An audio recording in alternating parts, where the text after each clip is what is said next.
asalaamaaleykum mbokk internet yi ñu suivre SeneNews TV dañuy am mbégte di dellu si waat suñu émission découverte tey nag ñu ci ànd ak benn ndaanaan bu mag boo xamante ne mën nañ ne internet yëpp xàmmee nañ ko ñu koy woowee Fatwa Fatwa maa ngi lay nuyu di la bàyyi nga nuyoog mbokk yi lay seetaan. maa ngi leen di fay maa ngi leen di dalal aussi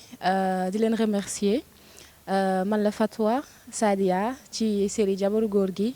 voilà je suis là jeune étudiante entrepreneuse en même temps artiste comédienne voilà. daanaka yow première question bi tontu nga ci ba pare mais tey jii nii boo ñu mënoon a xam exactement kan mooy Fatwa maanaam nan la mel lan moo leen lay bañ lan moo ko dugal ci théâtre bi muy def lan moo tax. Je dirais je suis juste seulement benn aventurière rek koo xamante ne nii dafa sob bëri ay dugg-dugg ay lijjanti mais lépp daf ko teg ci ambition ak bëgg dara nekk jeune ba pare gëm boppam. loolu mën naa ne moo ma gën a dugal ci li ma nekk nii en même temps mu nekk mës a nekk sama passion nekk sama passe-temps favori depuis xale j'étais dans tout ce qui est culture je le dis tout le temps tout ce qui est animation culturelle souvent man maa daan nekk présidente bi yàlla dimbali ma aussi ma am certaines notions ci wàllum écriture wàllum art wàllum scène donc ma topp sama passion ba yegg si fii donc d'où j'ai eu le titre de comédienne actuellement j'évolue à la télé donc comme actrice. tey mën nañu commencer ci série bi nga xamante ne mais avant boobu ndax jot nga def yeneen série yu dul Jabaru Góor gi. waaw j'ai eu à faire des séries yoo xamante ne ni j'avais des rôles de petits rôles différents ak bi ma am ne actuellement voilà joué naa jigéen par exemple ak Marodi joué naa ay figuration joué naa aussi même avec Xaar Média Rokhaya dans Belle-Mère voilà ak yeneen yoo xamante ne ni c'était juste des figurations. Voilà. mais tey jii bi nga commencé dugg ci métier bi carrément naka la ko say parents sa entourage naka lañ ko dundee. Côté boobu c'était pas du tout difficile parce que xam nañ ma ci donc ñi ngi ma daan gis depuis xale mu nekk loo xamante ni su ma génnee moo ma génnee su ma nee maa ngi dem fenn ci loolu laa daan tàggoo donc du coup dañ jàpp ne rek évolution la ci li ma daan def ak li ma mës a bëgg donc ils l'ont bien pris. félicité ma di ma encourager continuer aussi di ma jox ay conseils voilà. tey jii nan la sa intégration ci Xaar Média demee. pour Xaar Média c'était d'abord ak sama président compagnie muy Tan Bombe bu may nuyu vu que Modou Xaar je le salue aussi de passage mon producteur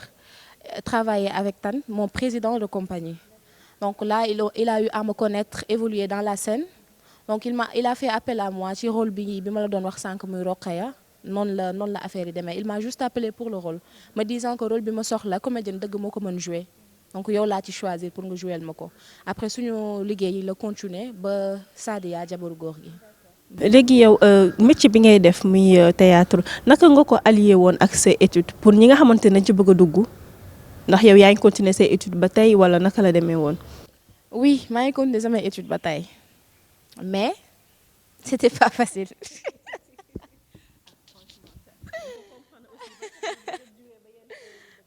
voilà c'était pas du tout facile pas facile bi ñu ngi koy wax dans le cadre au soutien bi ak compréhension bi voilà bu fekkee yow nag da nga am benn passion bu lay animer parce que nekkul rek théâtre bi rek lañ mës a bëgg dañu mës a bëgg les études aussi donc ñun de telle sorte suñu bopp dinañ ko aménager ba ñaari mën a ànd mais préjugés yi nit ñi duñ la ci bàyyi souvent dañ lay wax ne la mënul ànd li nga bëgg a def mënul nekk patati patata jàngoo da ngay taxawaalu ci c'était très dur nag mais on a su gérer daal ñun daal def nañ ko artistiquement ba génn ci. d'accord ba instant bii nii ban niveau nga toll ci études yi. maa ngi à l'université virtuelle du Sénégal multimédia internet communication deuxième année. J'ai eu quelques difficultés nag sama circuit scolaire j'ai eu à perdre quelques années mais ça va on gère alhamdulilah. yàlla baax na dina dem kanam sax tey jii ba ngay dugg ci théâtre bi kan moo nekkoon sa idole kan nga doon xool ne non kii moom su ma demee ba màgg bëgg naa mel ni moom. loolu j'en ai pas. kon daal yow da nga dem ak sa ngëm-ngëmu bopp voilà. am na aussi des personnes yoo xamante ni en le regardant je sens que ñii peut-être am na lu nekk ci man lu ñu am ñoom voilà loo xamante ne am nañ ko mën naa identifier wu ci ñoom. voilà loolu ma gën a permettre aussi sama côté jeu et tout je m'améliore tout le temps parce que tout le temps damay suivre ñi nga xamante ni amaana je me dis que dañ leen ciy suivre wala dañ leen ciy dégg donc j'essaie de faire à peu près comme eux ci côté jeu et tout ça voilà. d'accord mais daal amul exactement koo xamante ne mën nga ni kii daal moo ko gisee daal laa gën a gëm affaire yi quoi en fait tey jii bi nga commencé feeñ à la télé peut-être ci sa Chérie Jabaru Góor gi parce que comme ni nga ko waxee yeneen ni ay figurant nga fa woon wala da ngay ñëw jaar jàll mais Jabaru Góor gi naka la marqué sa carrière wala naka la marqué sa vie de tous les jours. Jabaru Góor gi moom mën naa ne actuellement moom moo gën a nekk sama exploit bu gën a mag parce que ci la ma nit ñi xam déjà ñëw nga laajte sama tur frère xamuñu ma nga ne Sadia ñu xam ma exemple donc nekk na sama benn performance bi gën a mag. benn instant dina changer sa vie tuuti parce que dinañ la commencer xam carrément célébrité bi entre guillemets noonu laa ko mën a tuddee dina ñëw dugg ci sa vie ci koo xamante ni da nga nekkoon une personne lambda rek di dem nii rek carrément dina am benn impact bu ndaw ci sa vie mais n'empêche ça ne change rien on reste la même personne ñi ngi dugalanteeg ñin daal dugalanteel et tout ça mais aussi Sadia bi day ñëw ci sa vie daal carrément. mënul ñàkk moom di nga romb ay nit ñu ngi Sadia wala. mais ça t'empêche pas de prendre les habitudes de tous les jours maanaam boo bëggee yéeg car nga yéeg soo bëggee yéeg bus nga yéeg. non ça ne m'empêche pas de faire ça loolu moom am na benn ndëkkikaay bu nekk sama koñ mère Jodé maa ngi lay coucou saf na ndekki neex na ndekki donc foofu dama j'y vais tout le temps am na ñoo xamante ne dañ fay toog juste pour xaar ma ñëw ndekki foofu parce que duñu yaakaar ne man dinaa mën a ñëw nekk ak ñoom ci benn mbaar pour ndekki ak ñoom affaire yooyu mais petit pois bi foog ma fay dem dama ko bàyyi. petit pois bee la ciy rey mais tey jii ci série bi nga joué ban rôle moo la ci gën a ban séquence moo la ci gën a marqué ak ban tournage moo ci gënoon a métti ci yow ban séquence. séquence bi ma gën a marqué je crois que publié guñ ko je crois mais c'était moment bi nga xamante ne actuellement ñëpp xam nañ ne góor gi est décédé donc Tenji bi am na moment de solitude boo xam ne dama juste jouer pour jooy góor gi donc là ça m'a marqué trop voilà ça m'a marqué trop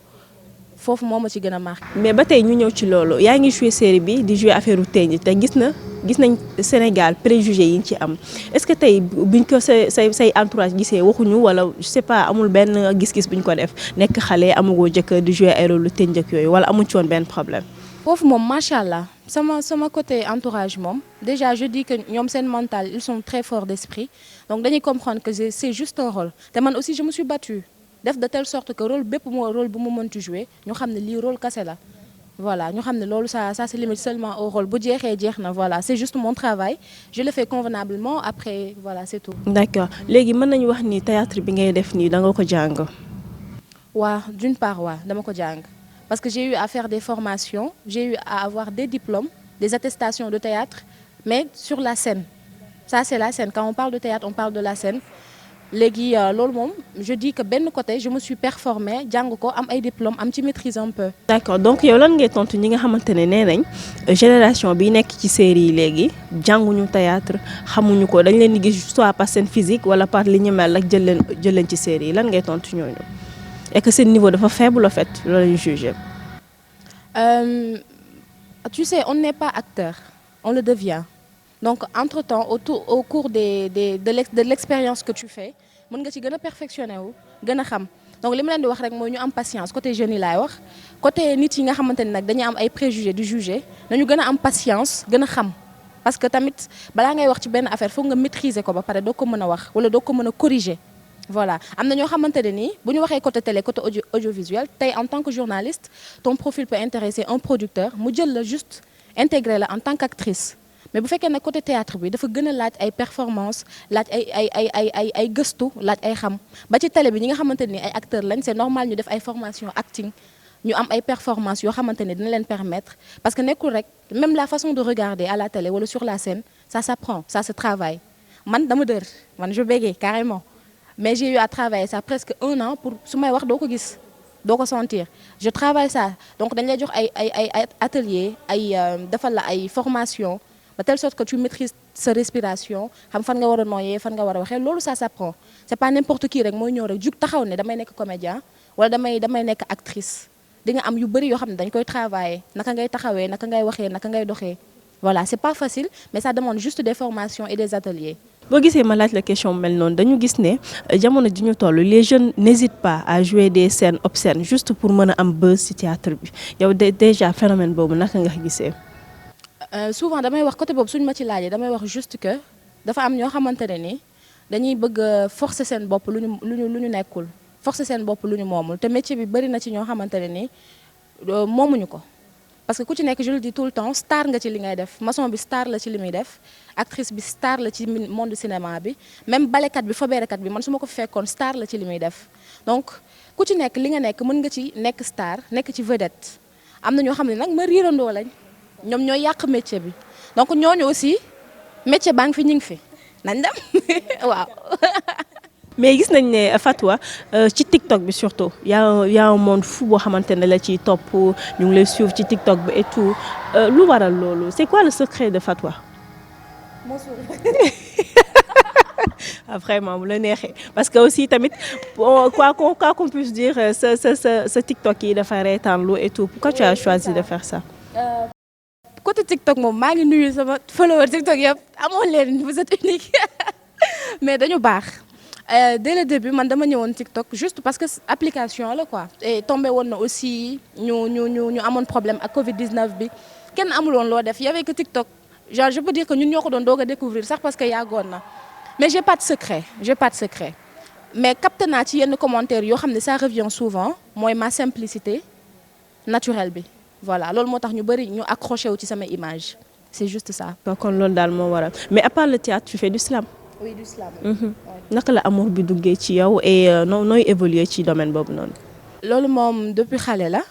je dirais CM1 laa commencé écriture di def ay petits poèmes mais j'étais inspirée de tout partout tout le temps damay am envie bind am envie def poème et j'écrivais bien machallah donc ba commencé di bind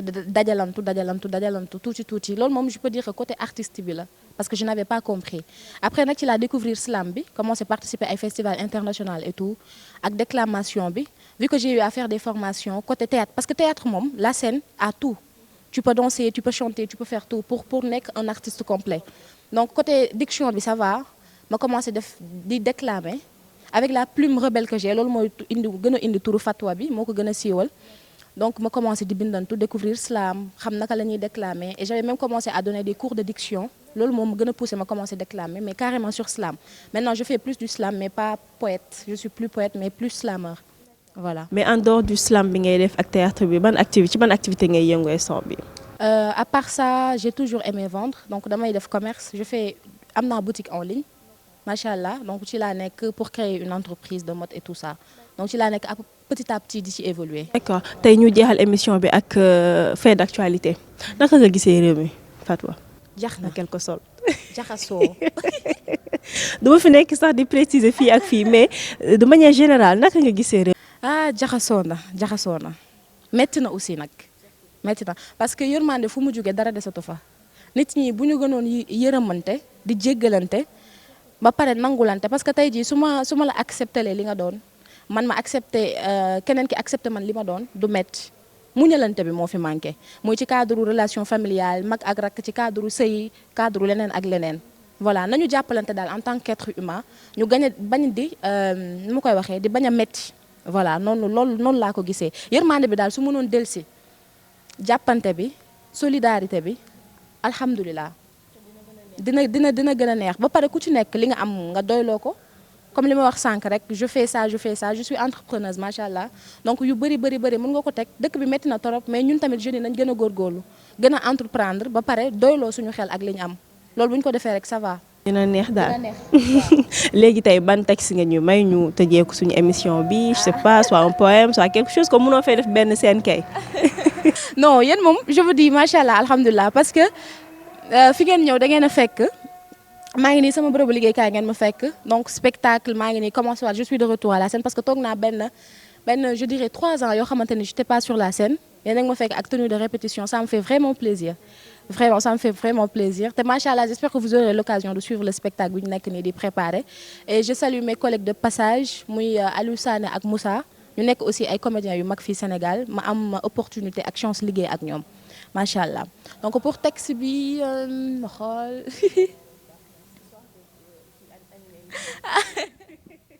Ok, j'y vais. On a tous un second tour, un double image, un amour lourd. Derrière un sourire épais qui est reconstruit par l'épée, derrière se cache un amour qu'on ne saurait dire, des questions qu'on ne saurait poser, des vérités qu'on ne saurait accepter. Derrière se cache ndeysaan baa bi yam fii. merci